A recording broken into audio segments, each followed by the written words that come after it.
Du rappeur devenu membre de gang qui a été trahi par des membres de sa propre équipe au chef de gang, qui a été attaqué au cours de ses premières 24 heures derrière les barreaux, les chefs de gang sont confrontés à des horreurs inimaginables derrière les barreaux. Dans cette vidéo, je vais révéler la vérité sur les réalités des chefs de gang en prison. John Gotti. La carrière criminelle de John Gotti a commencé alors qu'il n'était qu'un enfant. À l'âge de 12 ans, il était déjà impliqué dans des gangs de rue. Il avait rejoint les Fulton Rockaway Boys, un gang lié à la mafia. C'est là qu'il a commencé à affiner ses compétences dans le monde criminel. Gotti a rapidement abandonné le lycée et s'est lancé dans une vie criminelle, se livrant à de petits vols, à des bagarres de rue et par la suite, à des délits plus graves. Malgré ses tentatives d'emploi légitime, Gotti n'a pas pu résister à l'attrait du monde criminel. Il s'est impliqué dans des détournements de camions et des opérations de jeu illégales, se faisant rapidement un nom au sein de la mafia. L'ascension de Gotti au sein de la famille criminelle Gambino a été largement influencée par son mentor, Agnello Neil Della Croce, le sous-patron de la famille. Della Croce a vu le potentiel de Gotti et l'a pris sous son aile. Au milieu des années 1970, Gotti a été nommé capo intérimaire de l'équipe Bergin. Les activités criminelles de Gotti ne se limitèrent pas à des opérations à petite échelle. Il a également été impliqué dans plusieurs crimes très médiatisés, dont le tristement célèbre vol de la Lufthansa en 1978, au cours duquel des millions de dollars ont été dérobés à l'aéroport JFK. La réputation de Gotti en tant que mafieux redoutable grandit, et il devient un acteur clé des opérations de la famille Gambino. Au milieu des années 1980, les tensions au sein de la famille Gambino augmentent. Le patron de l'époque, Paul Castellano, était considéré comme déconnecté et trop prudent. Gotti, craignant pour sa vie et frustré par le leadership de Castellano, a commencé à planifier avec d'autres capots de le renverser. L'occasion se présente lorsque Castellano est arrêté et inculpé de divers chefs d'accusation. Le 16 décembre 1985, le plan est mis en œuvre. Castellano et son sous-chef, Thomas Bilotti, sont abattus devant le Sparks Steakhouse à Manhattan. Une fois Castellano éliminé, Gotti prend rapidement la tête de la famille Gambino. Le règne de Gotti en tant que chef de la famille Gambino a été marqué par sa personnalité tapageuse et l'attention des médias. Il a gagné le surnom de Dapper Don pour ses costumes coûteux et de Teflon Don pour sa capacité à échapper aux condamnations. Malgré les nombreuses tentatives des forces de l'ordre pour le faire tomber, Gotti semblait intouchable. Mais le FBI s'est montré implacable. Il a placé des micros dans le Ravenite Social Club, le quartier général de Gotti, et a commencé à rassembler des preuves à charge. Le 11 décembre 1990, Gotti, ainsi que son sous-patron Salvatore Sammy de Bull Gravano et son conseiller Frank Locascio, ont été arrêtés lors d'une descente dans le club. Les chefs d'accusation étaient de nombreux, allant du racket et des complots de meurtre à l'évasion fiscale et à la corruption. Gravano, qui faisait face à ses propres accusations, a retourné les preuves de l'État et témoigné contre Gotti en échange d'une réduction de peine. Le 2 avril 1992, Gotti a été reconnu coupable de plusieurs chefs d'accusation, dont 5 meurtres, racket et obstruction à la justice.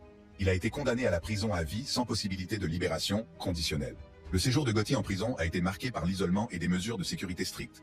Les conditions de détention étaient très dures et l'isolement a eu un impact sur sa santé mentale et physique. Malgré ses tentatives pour garder le contrôle de la famille Gambino derrière les barreaux, son influence a commencé à s'effriter. En 1998, un cancer de la gorge est diagnostiqué chez Gotti. Ce diagnostic est un coup dur pour le chef de la mafia, autrefois si puissant. Il a été transféré au centre médical des États-Unis pour les prisonniers fédéraux à Springfield, dans le Missouri, où il a été opéré pour retirer la tumeur.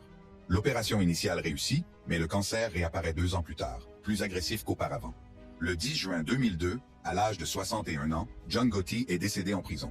La mort de John Gotti n'a pas marqué la fin de la famille criminelle Gambino, mais elle a marqué un changement important dans les opérations de la mafia. C'est pourquoi de nombreuses personnes ont émis l'hypothèse qu'il avait été tué pour se débarrasser de son influence, afin que le nouveau chef puisse prendre la tête de la famille. Michael Torres. Michael Torres, connu sous le nom de rue de Mosca, qui signifie mouche en espagnol, a commencé son parcours dans le monde interlope dans les rues difficiles de San Fernando. Né dans une vie de criminalité, Torres s'est rapidement fait un nom au sein du gang de Sanfer. Son ambition et ses stratégies astucieuses attirent l'attention de Luis Huerobaf Flores, l'un des fondateurs de la mafia mexicaine. En 1994, alors qu'il purgeait une peine à la prison d'État de Pelican Bay, Torres a été parrainé par Flores pour devenir membre de la mafia mexicaine. Cela a marqué le début de son ascension au sein de l'organisation. Après avoir purgé une peine de 16 ans pour homicide involontaire, Torres a été libéré au début des années 2000. Mais la liberté n'a pas été synonyme de rédemption. Au contraire, il est devenu le percepteur agréé de la mafia mexicaine dans la vallée de San Fernando. Torres contrôlait d'une main de fer les rackets de drogue et d'extorsion, exigeant une part de chaque transaction illégale dans la région. Un témoin a déclaré au procureur « Mosca a beaucoup de jus. Mosca a toute la vallée. Il n'y a que lui. Tous les quartiers de la vallée le paient. » Le règne de Torres sur la vallée de San Fernando était absolu, et son influence s'étendait bien au-delà des rues. La nuit du 12 juin 2003 a marqué un tournant dans la carrière criminelle de Torres. Il a frappé à la porte d'un appartement de North Hills, à la recherche d'un homme nommé David Diablo Mendoza. Mendoza avait racketté des trafiquants de drogue et des prostituées en prétendant faussement être un membre de la mafia mexicaine. Lorsque Mendoza s'est approché de la porte, Torres lui a demandé s'il était un carnal, terme désignant un membre de la mafia mexicaine.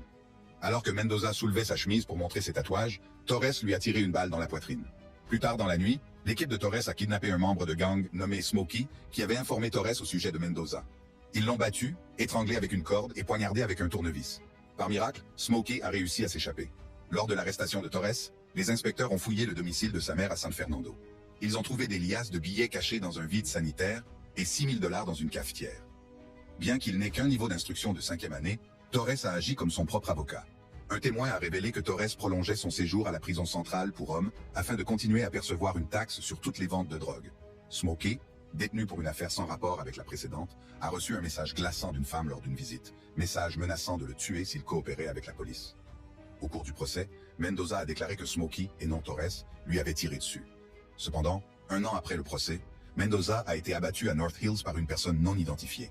Reconnu coupable de tentative de meurtre, de menaces de témoins et d'autres crimes, Torres a été condamné à la prison à vie.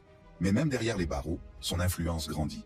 Depuis sa cellule, Torres a pris le contrôle du système pénitentiaire du comté de Los Angeles, supervisant les 2 principaux rackets de la mafia mexicaine.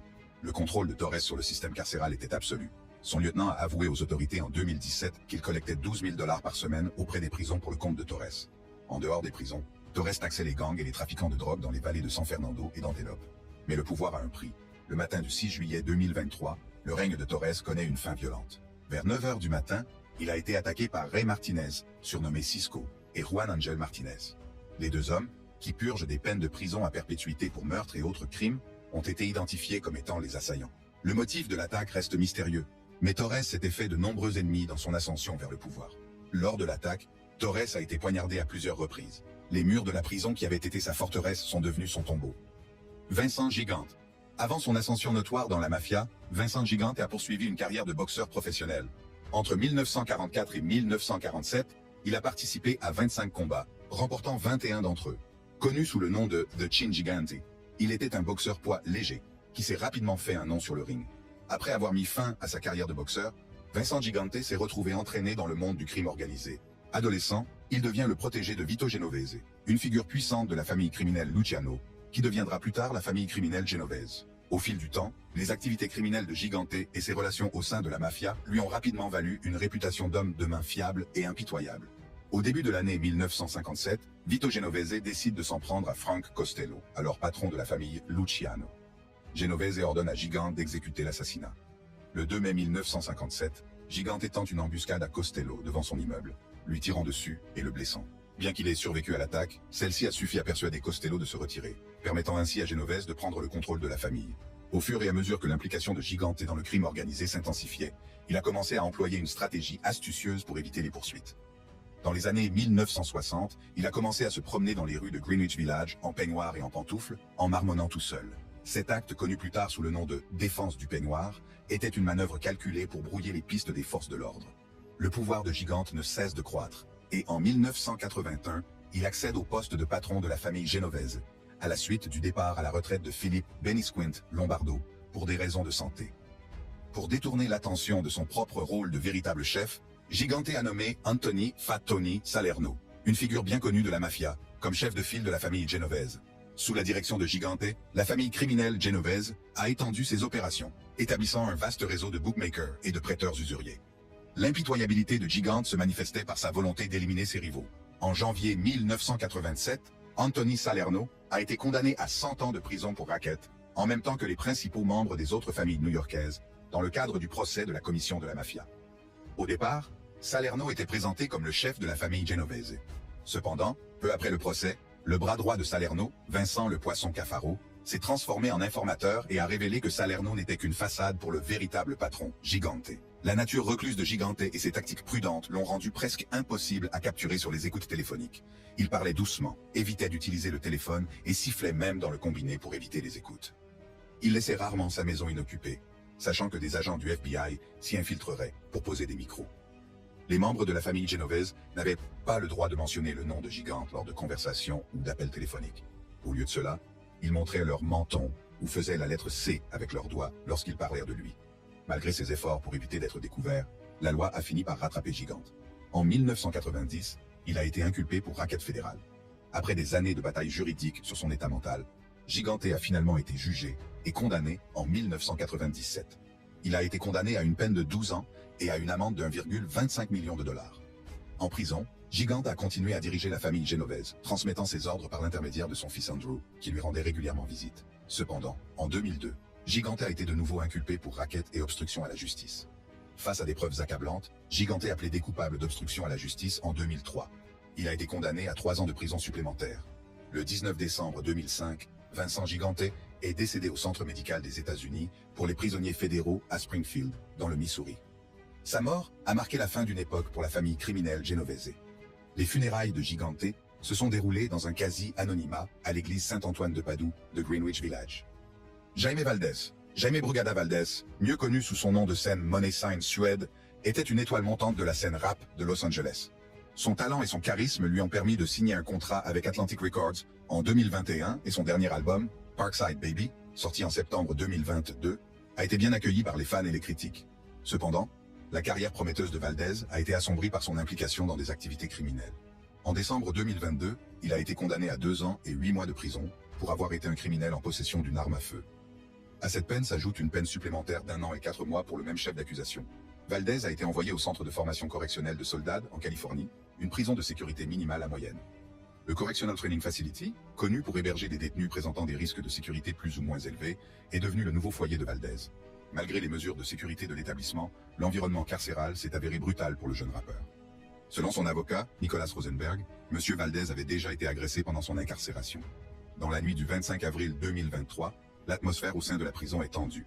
Vers 21h55, Valdez est porté disparu de sa cellule. Les gardiens ont immédiatement lancé des recherches dans l'espoir de le retrouver sain et sauf. Leurs recherches les ont conduits à la zone des douches. Et c'est là qu'ils ont trouvé Valdez sans réaction, gisant dans une mare de son propre sang avec des blessures correspondant à un homicide.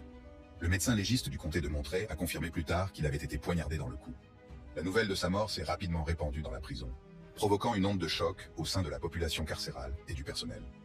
Le département californien de l'administration pénitentiaire et de la réinsertion a confirmé l'homicide, mais n'a pas fourni de détails sur la manière dont Valdez est mort. Une enquête a été ouverte pour découvrir la vérité sur cet acte brutal. Bien qu'il n'y ait pas eu de rapport officiel concernant les conclusions de l'enquête, il n'est pas nouveau que de nombreuses personnes de la scène rap, en particulier celles qui sont derrière les barreaux, sont affiliées à des gangs. Il est donc possible que Valdez ait été la cible de membres d'un gang rival ou même du sien, s'ils estimaient qu'il sortait du rang. Alors que la nouvelle de la mort de Valdez se répandait, les hommages ont afflué sur son compte Instagram officiel. Des fans et des collègues artistes ont exprimé leur chagrin et leur incrédulité. « Repose en paix, petit », a écrit l'un d'entre eux. L'afflux d'amour et de soutien a mis en lumière l'impact que Valdez a eu sur sa communauté et sur l'industrie de la musique. Frank Salem. La carrière criminelle de Salem a débuté dans les années 1950, lorsqu'il a commencé à faire des courses pour des mafieux locaux. Son intrépidité a rapidement attiré l'attention de la famille Patriarca, l'une des plus puissantes familles mafieuses de Nouvelle-Angleterre. À l'époque, la famille Patriarca, dirigée par Raymond Patriarca, contrôlait un vaste réseau d'activités illégales. Dans les années 1960, Salem est devenu un associé de confiance de la famille Patriarca. Il est impliqué dans diverses entreprises criminelles, mais c'est son rôle dans l'attentat à la voiture piégée de John Fitzgerald en 1968 qui assoit véritablement sa réputation. Fitzgerald a été gravement blessé dans l'explosion mais a survécu. Cet acte de brutalité a valu à Salem à la fois le respect et la crainte du monde criminel. L'ascension de Salem s'est poursuivie tout au long des années 1970. Il était devenu un atout précieux pour la famille Patriarca et était impliqué dans de nombreuses activités illégales, notamment le trafic de drogue, l'extorsion et le meurtre. Au début des années 1980, il est devenu un acteur clé des opérations de la famille. En 1972, les activités criminelles de Salem le rattrapent. Il est arrêté et condamné à 16 ans de prison pour son rôle dans l'attentat à la voiture piégée de Fitzgerald. Le temps passé derrière les barreaux ne l'a guère changé et, à sa libération au début des années 1980, il est retourné dans la rue pour reprendre sa place au sein de la famille Patriarca. Les années 1980 ont été une période difficile pour la mafia de Nouvelle-Angleterre, mais Salem a réussi à conserver son pouvoir. Au début des années 1990, il est devenu le chef de la mafia de Nouvelle-Angleterre. L'un des incidents les plus populaires de son mandat a été le meurtre, en 1993, de Steven DiSarro, un propriétaire de boîte de nuit soupçonné de coopérer avec les forces de l'ordre. Le corps de DiSarro a été enterré dans un chantier de construction de Rhode Island et n'a pas été découvert pendant plus de 20 ans. L'empire criminel de Frank Salem a commencé à s'effondrer au milieu des années 1990. Le FBI n'a cessé de monter un dossier contre lui. En 1995, les murs se sont finalement refermés sur Salem. Il a été inculpé d'une série de chefs d'accusation, notamment de racket, d'extorsion et de meurtre. Face à la perspective de passer le reste de sa vie derrière les barreaux, Salem a accepté de coopérer avec les procureurs. Sa coopération avec le gouvernement a permis d'obtenir des informations qui ont conduit à la condamnation de plusieurs hauts responsables de la mafia, dont son ancien allié, James Whitey Bulger. La coopération de Salem avec les procureurs a été une arme à double tranchant. D'une part, elle lui a permis d'éviter une condamnation à perpétuité pour ses crimes. D'autre part, elle a fait de lui un homme marqué au sein de la mafia. Pour se protéger de la colère de la mafia, Salem est entré dans le programme de protection des témoins. En 2011, le passé criminel de Salem le rattrape à nouveau. Il a été arrêté pour avoir menti sur son implication dans le meurtre en 1993 de Steven DiSarro, le propriétaire d'une boîte de nuit, qu'il avait tué plusieurs décennies auparavant. Finalement, lorsque le corps de DiSarro a été retrouvé, les mensonges de Salem ont été révélés, ce qui a conduit à son arrestation et à son procès. En 2018, Salem a été reconnu coupable du meurtre de DiSarro et condamné à la prison à vie. Le 13 décembre 2022, Frank Salem est mort en prison à l'âge de 89 ans. Sa mort marque la fin d'une époque pour la mafia de Nouvelle-Angleterre. Les circonstances de la mort de Salem n'ont pas été immédiatement élucidées, mais il a été rapporté qu'il avait souffert de problèmes de santé au cours des années précédant son décès. Whitey Bulger. Dès son plus jeune âge, Bulger est attiré par la vie criminelle. Il a rejoint un gang de rue connu sous le nom de Shamrocks et s'est rapidement forgé une réputation de voleur et de combattant de rue. Après avoir servi dans l'armée, Bulger est retourné à Boston et est devenu bookmaker et usurier sous les ordres du mafieux Donald Killin. Il ne tarde pas à se retrouver au cœur d'une guerre des gangs avec le gang rival de Mullen. Par ruse, Bulger a approché Howie Winter, le chef du gang de Winter Hill, et lui a proposé de mettre fin à la guerre en éliminant les dirigeants de Killin.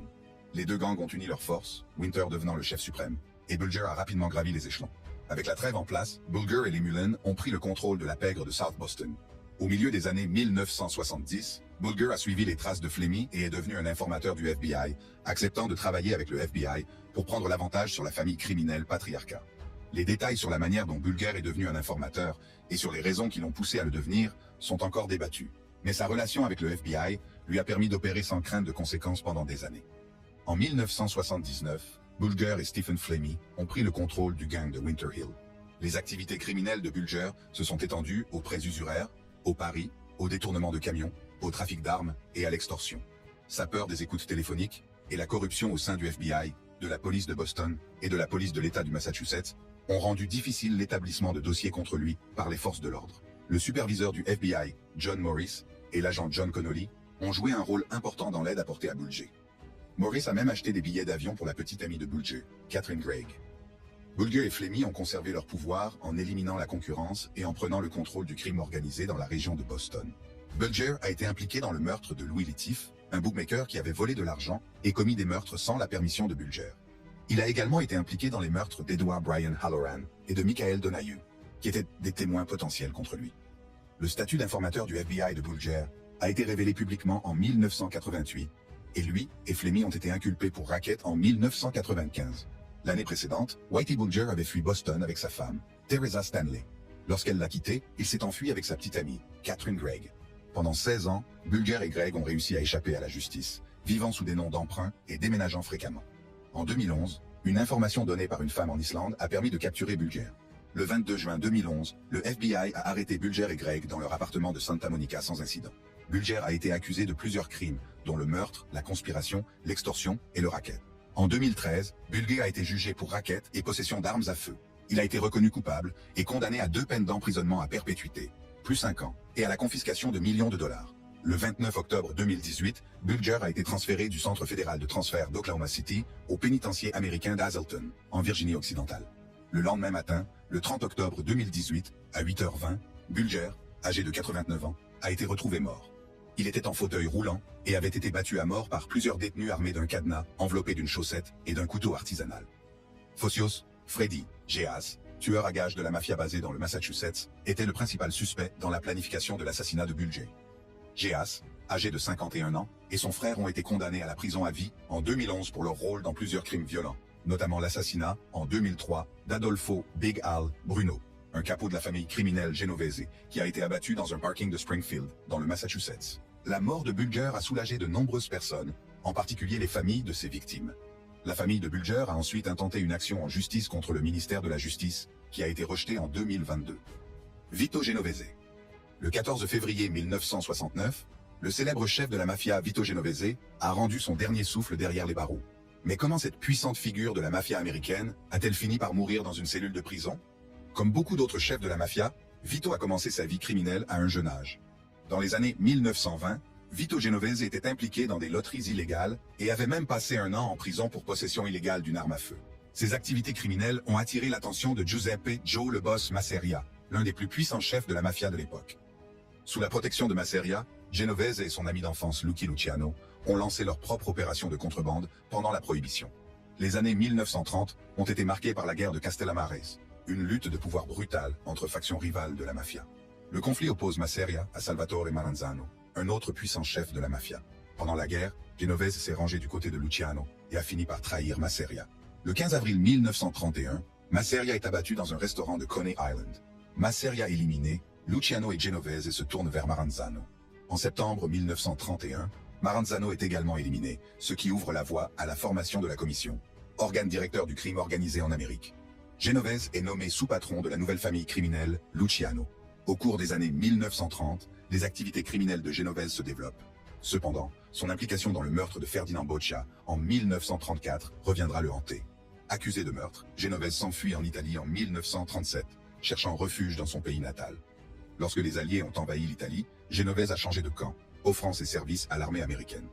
Bien qu'il ait été arrêté en 1944 pour avoir dirigé un réseau de marché noir, l'armée et le gouvernement fédéral ne se sont guère intéressés à lui. En 1945, Genovese a été extradé aux États-Unis afin d'être jugé pour le meurtre de Boccia. Cependant, les accusations ont été rejetées en 1946 en raison du manque de preuves. Ses ennuis judiciaires terminés, Genovese se met en tête de reprendre le contrôle de la famille criminelle Luciano, désormais dirigée par Frank Costello. En 1957, Genovese planifie une tentative d'assassinat sur Costello. Bien que Costello ait survécu, la tentative a conduit à sa retraite, ouvrant la voie à Genovese pour devenir le chef de la famille criminelle Genovese. Plus tard dans l'année, Genovese aurait ordonné le meurtre d'un autre de ses rivaux. Une fois ses rivaux mis hors d'état de nuire, l'influence de Genovese s'accroît. Il organise une réunion nationale de Cosa Nostra à Apalachee, dans l'État de New York, pour discuter de diverses activités criminelles, notamment les jeux d'argent et la contrebande de stupéfiants. Mais la réunion d'Appalachia tourne au désastre. La police fait une descente dans la salle, ce qui conduit à l'arrestation de nombreux mafieux de haut rang. Ce raid marque le début de la chute de Genovese. En 1959, il est inculpé de conspiration en vue d'importer et de vendre des stupéfiants. Malgré tous ses efforts pour éviter la condamnation, Genovese a été reconnu coupable et condamné à 15 ans de prison. Mais même derrière les barreaux, il a continué à diriger sa famille du crime depuis sa cellule. Malgré son influence continue, la santé de Genovese commence à se détériorer. Les années de stress et d'emprisonnement ont eu raison de lui. Le 14 février 1969, Vito Genovese meurt d'une crise cardiaque en prison. Bobby Ricks. Bobby German Ricks n'est pas étranger aux dures réalités de la vie derrière les barreaux. En tant que membre du célèbre gang des Bloods, Bobby a participé à la politique du gang pendant des années. Son affiliation aux Bloods lui procure un sentiment d'identité et de protection, mais elle s'accompagne aussi de son lot de dangers et d'obligations. La prison d'État de Hancock, située près de Sparta, en Géorgie, est un établissement de haute sécurité connu pour abriter certains des criminels les plus dangereux de l'État. L'environnement carcéral est un mélange de tension, de violence et de survie, où l'appartenance à un gang dicte souvent l'équilibre des forces. À l'intérieur de ces murs, le gang des Bloods avait établi une présence significative. Dans les jours qui ont précédé le 11 octobre 2017, il est apparu qu'il y avait une sorte de conflit au sein de la faction des Bloods à la prison d'État de Hancock. Les conflits internes et les luttes de pouvoir ne sont pas rares dans la dynamique des gangs, et il semble que Bobby se soit retrouvé du mauvais côté d'une telle querelle. Les raisons de ce conflit restent inconnues, mais ce qui est clair, c'est que la position de Bobby au sein du gang était devenue précaire. La nuit du 11 octobre, Bobby se trouvait dans le dortoir H1, une section de la prison, où il résidait avec d'autres détenus. Pendant que Bobby vaquait à ses occupations, il n'était probablement pas conscient du complot mortel qui se tramait autour de lui. DeMarco Dragon, Benny Hayward et Xavier Levat, des membres des Bloods, avaient décidé que Bobby devait être éliminé. Le décor était planté pour un acte de violence brutal et choquant. Bobby, qui comptait sur son appartenance à un gang pour se protéger, était sur le point d'être confronté à la trahison ultime. Alors que Bobby faisait la queue pour prendre une douche, il ne savait pas que ses agresseurs étaient juste au coin de la rue. Le groupe a attaqué Bobby au moment où il s'y attendait le moins. L'agression vicieuse, filmée par les caméras de surveillance, a montré Bobby poursuivi et poignardé, ce qui a entraîné sa mort au Medical Center Navicent Health de Macon. Lors du procès qui a suivi, les 3 auteurs ont été reconnus coupables de meurtre et la juge Brenda Trammell les a condamnés à la prison à vie sans possibilité de libération conditionnelle. Vivre une vie de criminalité est dangereux et c'est pourquoi, même derrière les barreaux, ces membres de gang n'ont pas pu échapper aux conséquences de leurs actes. Consultez nos autres vidéos en cliquant sur les cartes à l'écran. Le 31 mai 2022, un chef de cartel âgé de 83 ans est mort dans une prison américaine. Mais il n'y a pas eu d'écho, ni dans les médias, ni dans les journaux. C'était presque comme si Gilberto Rodriguez Orejuela n'était personne. Mais ce n'est pas le cas. Il était El Atrerequista, le maître des échecs, celui qui introduit les lois du commerce dans le trafic de drogue, l'ultime marionnettiste qui travaillait dans l'ombre, l'homme qui a fait la guerre à Pablo Escobar et l'a gagné. Gilberto était un narco-révolutionnaire et aujourd'hui, je vais tout vous dire sur lui. Qui était ce chef de cartel mort en prison? Gilberto Rodriguez Orejuela est né le 30 janvier 1939 d'un peintre et d'une femme au foyer. Comme beaucoup de ses contemporains, dont Pablo Escobar, Gilberto a été initié à la criminalité dès son plus jeune âge. Cependant, contrairement à Escobar, il n'est pas né pauvre, sa famille appartenait à la classe moyenne. Gilberto a commencé sa vie dans la municipalité de Mariquita, dans le département de Tolima. En Colombie, les départements sont l'équivalent des États aux États-Unis. Quelques années après la naissance de son frère cadet, Miguel, ses parents ont décidé de déménager dans la ville de Cali, capitale du département du Valle del Cauca. La vie continue bien pour les Orejuelas, jusqu'à ce que, tout à coup, le père de Gilberto décide de quitter la famille. Cette décision les a plongés dans la pauvreté. Leur mère, qui n'avait jamais eu de travail et n'en avait jamais eu besoin, s'est soudain retrouvée responsable de l'entretien de toute la famille. Outre Miguel, Gilberto avait 4 autres frères et sœurs. C'était donc beaucoup pour cette pauvre femme. Heureusement, Gilberto était au courant. Ainsi, bien qu'il n'ait que 13 ans à l'époque, il a pris les choses en main et a assumé la responsabilité de son foyer. À l'époque, il était élève à l'école San Luis Gonzaga, située au cœur de la capitale. Gilberto a trouvé un emploi de livreur pour une pharmacie située à proximité de son école. La description de son travail était simple: transporter des médicaments aux personnes âgées qui ne pouvaient pas se rendre au magasin. Il n'existe aucun document permettant de savoir combien Gilberto a été payé, et si c'est ce qui l'a poussé à voler, mais comme je l'ai dit plus haut, il y avait une nécessité de survie, une nécessité pour que sa vie redevienne ce qu'elle était. Et lorsque l'opportunité rencontre la cupidité, les criminels naissent. Dans le cas de Gilberto, il a commencé à diversifier sa clientèle. En plus de s'occuper des personnes âgées, le jeune Orejuela a volé des médicaments sur son lieu de travail et a commencé à les revendre à un prix majoré à des toxicomanes. C'était le grand prélude de ce qui allait être la carrière légendaire de Gilberto dans le domaine des stupéfiants. Gilberto a-t-il vu cet avenir dès son plus jeune âge? Savait-il que c'était le chemin qu'il prendrait? Ou cette nouvelle réalité n'était-elle que la conséquence de son cruel destin? Nous ne le saurons jamais. Ce que nous savons, c'est que le jeune frère de Gilberto, Miguel, était à ses côtés. Ils livraient la drogue ensemble, volaient ensemble et partageaient même les bénéfices ensemble. Dès l'âge de 20 ans, Gilberto a créé sa propre pharmacie. Et avec le temps, les 2 frères, Miguel et Gilberto, deviendront les partenaires commerciaux de l'un des cartels les plus importants, les plus corrompus, mais aussi les plus influents du XXe siècle. Mais attendez, nous allons trop vite en besogne. Il y avait beaucoup d'étapes à franchir d'abord. La grandeur, qu'elle soit bonne ou mauvaise, demande du temps et beaucoup d'efforts. Et dans le cas de Gilberto et de son frère, le premier pas vers la vie de leurs rêves a commencé par les enlèvements et les extorsions. 1960. Dans les années 50, les Orejuela ont été le plus souvent absents de l'action. Cependant, il ne fait aucun doute qu'ils ont travaillé ensemble pendant cette période d'absence. Et il ne fait aucun doute non plus que c'était délibéré, car lorsqu'ils ont refait surface dans les années 60, ils étaient des criminels établis. Gilberto dispose désormais d'une chaîne de pharmacie qui se plie aux règles pour maximiser ses profits. Gilberto avait largement dépassé la trentaine et était riche. Du point de vue de Gilberto, il n'était pas assez riche. Gilberto avait de l'ambition, mais surtout, il avait un plan. Un plan qui a tracé une ligne de démarcation